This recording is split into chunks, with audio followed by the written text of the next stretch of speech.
کے تاجروں نے پچھلے دنوں لاک ڈاؤن میں ایک بہت بڑی مصیبت کا سامنا کیا ہے. 5-6 مہینے کھانے پینے کے سارے دکاندار جو ہے وہ سفر کرتے رہے. کرایہ داروں نے کرایہ نہیں چھوڑا, بجلی والوں نے بجلی کے بل نہیں چھوڑے, اور ہم جو بحریہ ٹاؤن سے آئے ہیں ان کو بحریہ ٹاؤن کی انتظامیہ نے نہیں چھوڑا.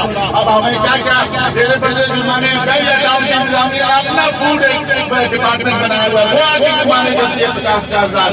انہوں نے بجلی کے بلوں میں سارے ٹیکس ہم سے لے لیتے ہیں. ایک بجلی کے بل میں 20-25% تو خالی وہ ٹیکس لگاتے ہیں.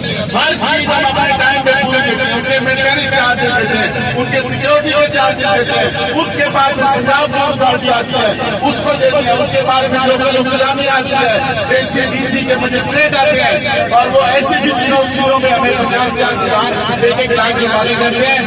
جیسے چینی کہتے ہیں, چینی کیوں بیچتے ہیں آپ 98 روپے کی, چینی 93 روپے کی بیچے. ہم نے ان کے سامنے گزارش کی کہ ہم کو بتائیں کہ پنڈی راولپنڈی میں کس جگہ 93 روپے کی چینی ہول سیل میں ملتی ہے, ہم بیچیں گے. اگر آپ سوچ کے کوئی قابو نہیں کر سکتے, اگر آپ اپنا قبلہ اپنا سیدھا نہیں کر سکتے, تو غریب تاجروں کے جانو مال پہ, ان کے بچوں کے رزق میں اس طرح لان نہ ماریں, جرمانے کریں, حالات ٹھیک کریں. ہم آپ کے ساتھ ہیں, لیکن اگر آپ ایسے ناجائز جرمانے کریں گے تو پھر ایک بحریہ ٹاؤن میں پوری راولپنڈی میں احتجاج ہوگا, پورے پنجاب میں